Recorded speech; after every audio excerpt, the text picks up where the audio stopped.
Hello guys, good morning. Welcome to State Pro Tutorials. In this lecture, we will discuss about vehicular load on beam element. तो students 15 lecture हमारे complete हो चुके थे। आज हमारा 16th lecture होने वाला है और इस लेक्चर के अंदर मैं आपको बताऊंगा किसी भी बीम एलिमेंट के अंदर vehicular लोड का क्या इफेक्ट होता है। किसी भी बीम एलिमेंट में जब हम vehicular लोड को अप्लाई करते हैं, जब हम मूविंग लोड को अप्लाई करते हैं तो उसके बेंडिंग मोमेंट की वैल्यू क्या होती है, शेयर फोर्स क्या होता है और उसका डिफ्लेक्शन किस तरह से चेंज होता है। और स्टार्ट करने से पहले अगर आप हमारे चैनल पे नए हो तो प्लीज वीडियो को लाइक कीजिए, चैनल को सब्सक्राइब कीजिए और बेल आइकन को दबा दीजिए। तो आइए हम स्टार्ट करते हैं vehicular लोड। तो इसके लिए सबसे पहले हम जाएंगे न्यू प्रोजेक्ट पर। न्यू प्रोजेक्ट के अंदर हम ले लेते हैं प्लेन स्ट्रक्चर और यहाँ हम डाल देते हैं vehicular लोड। ठीक है, उसके बाद हमने यूनिट्स यहाँ सेट कर दी, metre and kilo newton, then next and finish.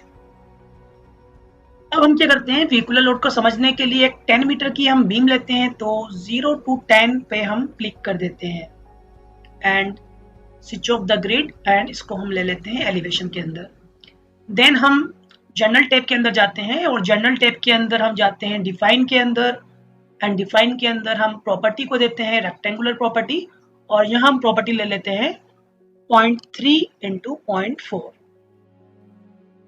हमने इस बीम एलिमेंट की जो प्रॉपर्टी ले ली वो 300 mm into 400 mm ले ली। Then add and close. उसके बाद हम प्रॉपर्टी को असाइन करते हैं। प्रॉपर्टी असाइन होने के बाद हम अप्लाई द सपोर्ट, सपोर्ट को अप्लाई करते हैं, create a support, then fix support हम लेते हैं यहाँ पर और फिक्स सपोर्ट को हम दोनों एंड्स पर अप्लाई कर देते हैं।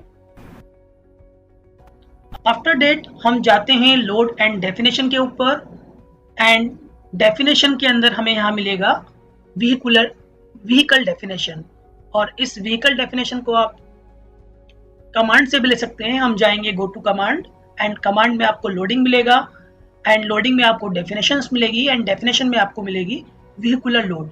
सिंपली हम व्हीकुलर लोड पे क्लिक करेंगे एंड आपको व्हीकुलर लोड कितना लेना है हम उसकी इंटेंसिटी यहाँ पर शो कर देते हैं। ठीक है, तो हमें व्हीकुलर लोड लेना है 20 किलोन्यूटन की इंटेंसिटी का, तो हमने यहाँ 20 कर दिया, 25 इंटेंसिटी का हमने यहाँ पर व्हीकुलर लोड अप्लाई कर दिया 25 और ये टोटल मैं 5 ले लेता हूँ। ठीक है, और हर लोड की जो डिस्टेंस है, एक लोड की दूसरे लोड से मैंने डिस्टेंस रखी है यहाँ पर 0.5, तो यहाँ हमने 0.5 मेंशन कर दिया। ठीक है, इसके बाद इसको हम ऐड कर देते हैं एंड क्लोज कर देते हैं। तो हमने 25 किलोन्यूटन के 5 लोड्स ले लिए और ईच लोड के बीच की जो डिस्टेंस है वो 0.5 मीटर की है। ठीक है, इसके बाद हम सिंपली जाएंगे लोड केस डिटेल पर, देन ऐड और यहाँ हम जाएंगे लोड जनरेशन पर। लोड जनरेशन के अंदर number of loads to be generated, हमें कितने व्हीकुलर लोड जनरेट करने हैं तो हम यहाँ सिंपली कर देते हैं 20। तो हमने जो 25 किलोमीटर्स के लोड लगाए हैं वो हमें इस बीम पे 20 टाइम्स चाहिए। ठीक है, तो 20 कर दिया, देन इसको हम कर देते हैं ऐड एंड क्लोज। देन हम जाते हैं जनरेशन ऑफ लोड और 20 जो हमने लोड अप्लाई किए हैं इस पे और उसका हमें जो इंक्रीमेंट लेना है एक्स डायरेक्शन के अंदर, मतलब दो लोड के बीच की डिस्टेंस जो लेनी है वो कितनी लेनी है, 0.5 मीटर। इसको हम कर देते हैं add and close. Vehicular load जब तक आप स्ट्रक्चर को एनालाइज नहीं करोगे शो नहीं होगा। तो देन हम जाएंगे एनालिसिस के अंदर और again analysis and run analysis and save. तो ये हमारा स्ट्रक्चर जो है एनालाइज हो रहा है, फाइनली हमारा हो गया और हम जाते हैं go to post processing mode पर, देन अप्लाई एंड ओके। अब हमें व्हीकुलर लोड को यहाँ देखना है तो इसके लिए हम जाएंगे यहाँ पर लोड्स पर सिंपली क्लिक करेंगे तो देखिए हमारे ये 5 जो व्हीकुलर लोड हमने लगाए थे और ईच के जो डिस्टेंस है एक दूसरे से वो कितनी है, 0.5 मीटर। तो इस व्हीकुलर लोड को हम देखते हैं किस तरह से ये मूव करता है। तो इसके लिए हम जाते हैं लोड जनरेशन 2 पर। अब इसको जैसे हम मूव करेंगे तो देखिए हमारा ये व्हीकुलर लोड मूव हो रहा है और ठीक है, अगर हमें इसके डिफ्लेक्शन को देखना है तो हम सिंपली डिफ्लेक्शन वाले टैब पर क्लिक करेंगे और कंट्रोल प्लस स्क्रॉल डाउन करेंगे, ठीक है। तो ये इस बीम का डिफ्लेक्शन शो हो रहा है। और अब हम व्हीकुलर लोड को अगेन मूव कराते हैं। तो देखिए जैसे जैसे आप व्हीकुलर लोड को मूव कराओगे तो वैसे वैसे इसका डिफ्लेक्शन भी चेंज होता रहेगा।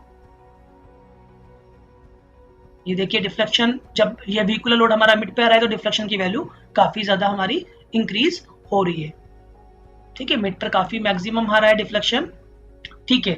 अब मैं चाहता हूँ ये व्हीकुलर लोड जो है हमारा, ये जो व्हीकुलर लोड है, मैं चाहता हूँ ये वाला व्हीकुलर लोड भी आपका इनिशियल पॉइंट से स्टार्ट हो, ठीक है। तो इसके लिए हम क्या करेंगे, क्योंकि हमने फर्स्ट व्हीकुलर लोड 0 पे लगाया था तो ये 0 से स्टार्ट हो गया। अब मैं चाहता हूँ ये वाला व्हीकुलर लोड भी आपका यहाँ से स्टार्ट हो, ठीक है। ये वाला अगर व्हीकुलर लोड यहाँ पर आएगा तो 0 पे आ जाएगा। तो इसका मतलब जब ये वाला लोड हमारा इस पॉइंट पे आ जाएगा तो ये वाला लोड कहाँ आ जाएगा, माइनस 2.5 मीटर की डिस्टेंस पर, क्योंकि ईच लोड के बीच की डिस्टेंस कितनी है, 0.5। तो सिंपली सी बात है, अगर ये वाला लोड हमारा 0 पे आ जाएगा तो देन ये वाला लोड चला जाएगा माइनस 2.5। तो इसको एडिट आप कैसे करोगे, इसके लिए हम जाएंगे स्टेट एडिटर पर। और स्टेट एडिटर पर आप देखिए पूरा स्ट्रक्चर आपका परफॉर्म हुआ हुआ है यहाँ पर। और ये जो आपका लोड जनरेशन था जहां हमने 20 लोड्स को अप्लाई किया था, और फर्स्ट लोड जो हमने लगाया है 0 डिस्टेंस पर, तो मैं यहाँ पर फर्स्ट लोड को अप्लाई करता हूँ माइनस 2.5 मीटर की डिस्टेंस पर। इसको मैं सेव कर देता हूँ।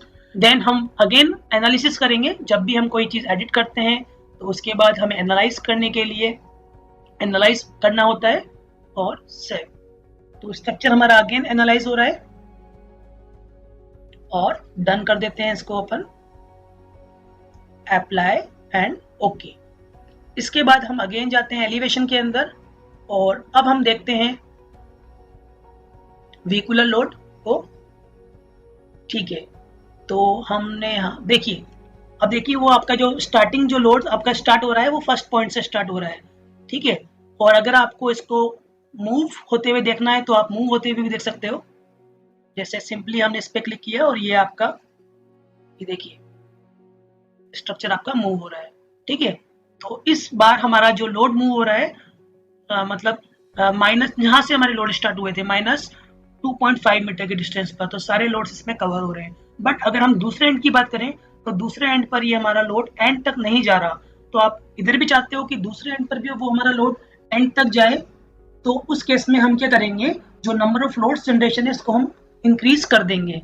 तो इसके लिए हम अगेन जाएंगे स्टेट एडिटर पर और यहाँ पर हमने जो लोड जनरेशन 20 किया था उसको हम कर देते हैं 25, ठीक है। इसको हम कर देते हैं सेव एंड अगेन हम करेंगे एनालाइज एंड अगेन हम कर देंगे रन एनालिसिस।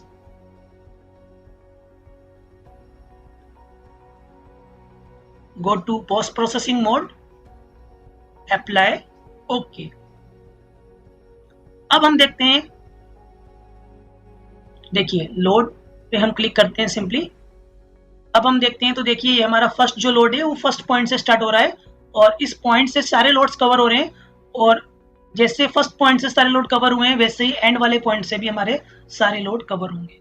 तो एक व्हीकुलर लोड था जो हमारा first end to last end move कर रहा है, और जैसे जैसे मूव करेगा तो वैसे वैसे इसके डिफ्लेक्शन की वैल्यू भी चेंज होती रहेगी, और डिफ्लेक्शन की वैल्यू भी चेंज होती रहेगी, वैसे वैसे इसका बेंडिंग मोमेंट भी चेंज होगा, वैसे वैसे इसका शेयर फोर्स की वैल्यू भी चेंज होगी, ठीक है। तो व्हीकुलर लोड जैसे जैसे मूव करेगा वैसे वैसे इसका डिफ्लेक्शन और बेंडिंग मोमेंट भी चेंज होगा। तो किसी भी बीम एलिमेंट के अंदर जब व्हीकुलर लोड मूव करता है तो उसका स्ट्रक्चर में क्या इफेक्ट पड़ता है ये हमने देख लिया। तो आई होप आपको हमारा लेक्चर पसंद आया होगा। अगर आपको हमारा लेक्चर पसंद आया तो प्लीज इसे लाइक कीजिए, शेयर कीजिए, सब्सक्राइब कीजिए and thank you so much for watching this video.